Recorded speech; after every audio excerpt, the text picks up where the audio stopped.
Mind heritage, empowering mind. So we get up every day in the morning and we disguise ourselves as they say that we are going to work. But statistically also, we have realized that actually we are facing more mental disorders. We are being so much disconnected from each other. Our productivity is going down. So what is work? What do we wake up to go and do actually? This thing that we call work. What is it all about? What is work? To me, work is... Okay, before I explain work, I think what causes what you're talking about is many times we work for money. I wake up and I go to work just because I'm looking at the paycheck, but I do not love what I'm doing. I'm not enjoying what I'm doing. So work is supposed to be also fulfilling. As Judith, I have personal values. So if, for example, I'm working at an organization, they have their values. Do they feed into my values as well? Then I'll get personal satisfaction and then personal growth. So that's what I look at as work. But you see, especially in Uganda, you find a student. But before you go to Uganda, if it's the paycheck, right? Somebody says that money is the root cause of all evil, or they say that money cannot give you happiness, right? And I normally tell them, you give me the money and I'll show you where happiness will be. Yeah. But still, even if you have that money, we realize that actually we have seen so many people who have the money but are mentally ill, right? Yeah. So as you bring it out, connect it to working. If you give me a paycheck, does that mean that I'm fulfilled and I'm having the money? No, it does not. Getting a paycheck at the end of the month does not mean that as a person I'm fulfilled. That's why it's very important for us to find passion in what we do. So passion and work. Bruce, when you get the money, is it the passion or is it the work? Of course, the money you get after work. So the money is a result, after after work. But is it a result of your happiness and your contentment? Actually, it doesn't even bring happiness at all. So then why do you work? It passes through our hands. Money might not bring you happiness, but it buys you freedom. So we all need money. So do you think everybody who has money has freedom? You might not have the happiness, but at least you'll have the freedom. You know, without money. But you know, money can enslave you in itself. Yes, money. Somebody says that actually the only thing you're so poor that the only thing you have is money. Yes, but you see, money enslaving you does not mean that it's not buying you the freedom. What do we mean by money buying you freedom? Is the question. Of course, you will have to work hard and create the freedom within yourself. How? Guys, let's be realistic. When you leave this place and go to Kololo and go to Muyenga, those people have money. She's talking about the freedom, but before you get to their houses, they have a gate, they have a sekayola, they have a haskari, they have those electricity things. Inside they have... Yes. That's the mentality in them. That they have to protect. So is that the freedom? You see, when I have money, I'll be able to pay bills. You know, we all have bills. Yes. We have bills, we have medical bills, we have water bills, we have school fees, we have rent if you're still renting. That is the freedom I'm talking about. A person who does not have money will not be able to meet their daily costs. They will not be able to pay these bills. So all of us need money because we need that freedom for us to be able to meet that. What they mean by money might not buy you happiness. You might be able to have all this, but you're not happy because you do not love what you're doing. Have you seen people who go to work and it's 5 p.m. everyone is closing, but they do not want to close? Have you seen people at work, you walk in and they don't notice you? They are they're into what they are doing. Now those are people who are finding purpose in what they are doing. You've seen people who retire and then continue going to work. And then you've seen young people who want to leave work early. They don't even want to continue working. Why? You see the difference? I think it's a two-way. You talked about people who retire and still want to work. This is a habit that develops within a person.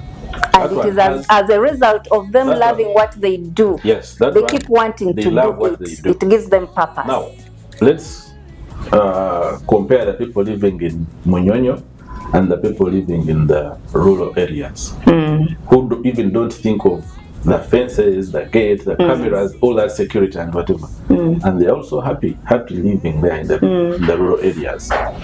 So, I think there is purpose, love for what you're doing, and there is that kind of person who will not care about the type of life they are living. Now, if you talk about purpose, love, let's bring it to retirement. Tell me a person who has found their purpose that has retired. Actually, now here it also comes back to this person who is greedy and the one who is not greedy. No. It's not about greed. We are talking about purpose and retirement. When we work, if you have found your purpose, will you retire? When we work, after hitting your targets, in you yourself, you will feel like I really need to retire or leave space for someone. Now, that is different. You're talking about hitting a target. Yes. That means you're just a target worker. When you hit your target, you're exiting. It's different. I think it would be okay.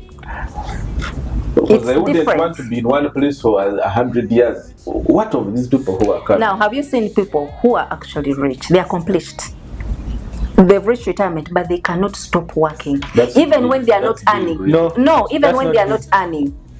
I've seen people who still go to work and they're not earning. So it's not even about the greed because they are not earning. They still work because yes, it gives them purpose. It's like someone who loves reading books. There is a simple question I normally ask people. Bruce and JK, if you get up in the morning and God gives you $1 billion USD, will you still get up to do what you're supposed to be doing? Me, I'll get up to work because I enjoy what I do. I've done a job before that I didn't enjoy. So what will you be doing? I'll be helping other people. I'll be working, but my main aim is not money because I have the money. It will be empowering other people, bettering other people. Because so do you think you can retire from that? No. Absolutely. So now you're coming the closer. $1 billion will never even be enough. No. Being enough is another thing. Every day, of course, things will change. We'll be having $1 billion. You will give me $1 billion today, and you become a target worker. Okay, Bruce, let's take it away from the 1 billion. Yeah. Whatever money that you need to make your to meet your financial needs, you have it all. You have it. What will you get up? Continue to work? It will never be enough. No. Let's not say it will never be enough. Now you're trying to quantify it. Yes. As we're trying to you're meeting all your financial needs. Now it's no longer about the finances. Retirement and work. It's no longer about the finances. Yes. It's no longer about how much you're earning. It's what I told you. If you have a target and hit it, you will definitely want to. You're a target worker. Bruce is a target worker. But it's very interesting. So I was bringing in the two people here. For example, I'm sorry to use our government here. There are people who have been there for 40 years and are working and they never want to retire. They have children. They even have grandchildren, but they never want to leave office. It comes back to my... What do you think is the cause? This is greed. He's pointing to his point of greed. But greed is something else. And not having targets. If we define... these people don't have targets. No. You know, our targets are... how can I say it?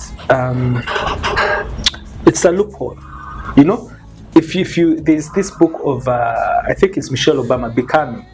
She says that you cannot arrive. Behind every hill there is a hill. Bruce, you will say, I want to earn 1 million. If they give it to you, you want 2 million. They give it to you, you want 3 million. We are always becoming and wanting things. So the target changes. And when you reach that point of satisfaction? Because now at the beginning, there is a reason as to why I will set a goal and target at achieving it. Which is okay. We all set goals. When you achieve it, there's another goal that is going to come. Definitely. It becomes a loophole. So the satisfaction, now that you have this money that you wanted, will guide you on how to discover your purpose. After setting goals on how to use this money. It is okay. It is okay. You've set the goal, right? Like, I have this money, I want to do this. But there are goals that are infinite. You will never achieve. When you look at the UN Sustainable Development Goal number 2, I think they talk about zero education. No, zero to, is it poverty over hunger? Poverty. Can that be achieved? It can never be achieved, right? So, but they have a goal. Yeah. If they had said maybe 20% reduction in hunger, that is achievable. And they will be like, okay, we have achieved 20, let's move to 30. Now, I'm thinking of something else. Like you said, the UN has a goal. And I think within the individuals working inside and the ones Now that who brings end us up breaking the goal. Yes. Now it brings us back to greed. It brings us back. No, And not greed is another fulfilling You thing. see, Bruce, I talked about There's- as an employee, as a worker, I have personal values. If I'm working for an organization, it also has its values. So if my values are not aligning with the organization, then I'm going to break it. And even the reverse is true. I'll also be breaking. So when you talk about the UN having a goal and then the employees, the goals are different, that is where the problem also starts. When you're working with an organization, your goals must be aligning your values as well, so that you keep on the same track. Before we go to the aligning and values and keeping on track, before we go for a short break, I want us to come back to our same question that I started with. When we wake up in the morning saying we are going to work, what are we working about? Stay tuned as we come back for the second episode.